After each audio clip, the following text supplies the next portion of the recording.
I'm Byron Adams. I'm a professor of biology in the Department of Biology at Brigham Young University.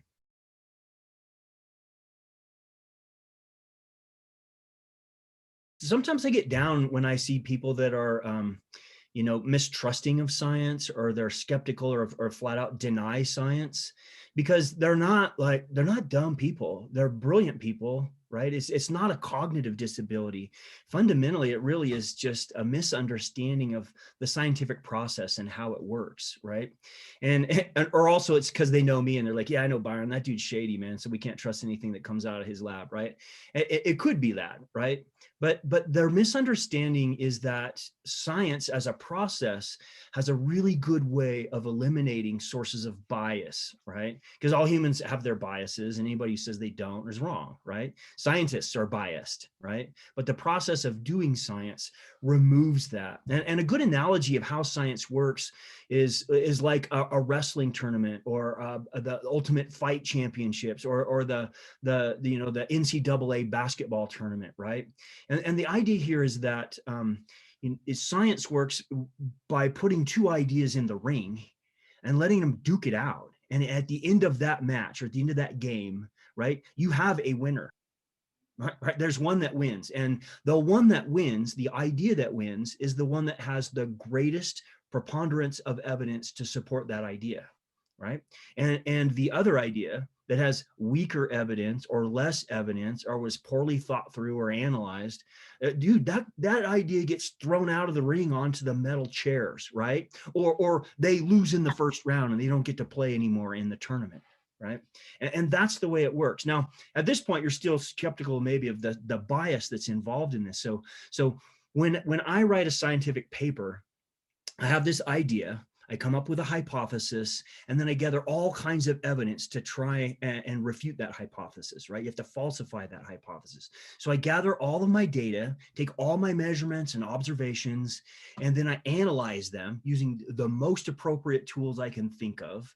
And then I draw conclusions from the results of my study, right? And at that point, I don't just go like get a web page on GoDaddy or something and put it out there and expect the world to accept it. No, the way science works is that you submit that to a journal, and the editors of that journal will take your ideas, take your manuscript, and they'll send it out to the smartest scientists in the world who are studying similar things that you're studying, right? Not the same, but similar. They're using similar tools or similar approaches, similar ways of thinking about things. And then the smartest people in the world harsh on your ideas as much as possible. Their goal is to find every single source of error in your paper, in your idea, and point it out to the editors and to you as an author, right? So, and they don't care like what school you go to, or how rich you are, or if you're some white dude, right? They don't care about what your political ideology is, right? All they care about is the science and harshing on it as much as they can and finding every single flaw in there. And they write all this stuff down and they send their notes to the editor of that journal. And they say, look, what this dude sent you was a pile of junk, right? It was bad data, or wasn't collected properly, it wasn't analyzed the right way, right? The conclusions don't logically follow from the data, right? They point that out, and then the editor's like, yeah, sorry, dude, your ideas suck, and they're not going to get published, and they're getting thrown out on the metal chairs, right? However, right, if they can find no flaws, or if I can fix the flaws that they identify, then my ideas get published.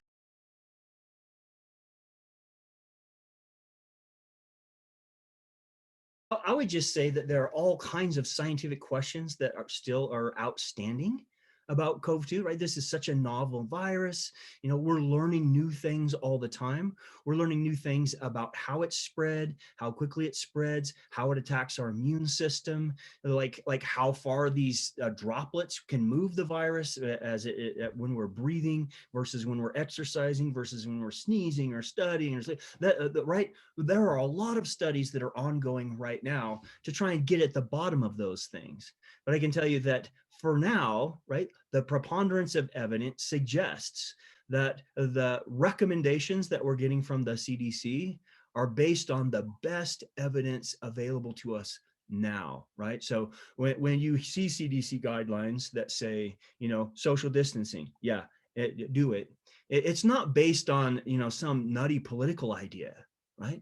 It's based on scientists working in the lab saying, hey, like, what would happen if we sit 2 feet apart versus 6 feet apart versus 12 feet apart? It's scientists sitting in a lab, like sneezing and coughing and measuring how far these particles go, right? So it's not like just made up stuff, right? It's not anything that's contingent on like who's doing the study or what race they are or what political ideology they belong to, right? It's based on the evidence that they find as they're doing these studies.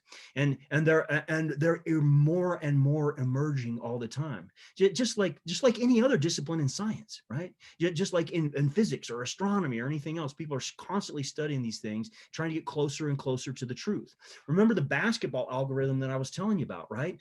Like on the first day of the tournament, you're not quite sure who's going to win. You might have a good idea, right? But with each round, with each iteration, with each study, right, scientific study, we get closer and closer and closer to the truth, right? When this virus first came out, you had a lot of folks that were saying, God, we don't really know if masks are going to work or not, because we haven't done a lot of science on it. That's sort of like the first day of the NCAA tournament saying, yeah, we're not sure who's going to win, right? But as we do more and more studies, we get closer and closer and closer to the truth, right? And it gets back to another misunderstanding that a lot of people in the public have about the nature of science, right? They'll say, well, in the 1980s, everyone said eat pomegranates and oranges and make you healthy. And now they're saying don't eat that stuff because it's bad for you. So from that, their conclusion is, yeah, scientists just don't know anything. You can't trust them, right? They say one thing once and then they say something else later on. And that is a misunderstanding of the way science works, right? That's sort of like saying on the first day of the NCAA, they said this team was going to win. And then at the end of the tournament, some other team won, right? Yeah, no, that's not right. So with each iteration, with each scientific study that we do, we get closer and closer and closer to the truth, right? And so instead of having less confidence in science, right, you should have greater or increased confidence in science with each study that comes out.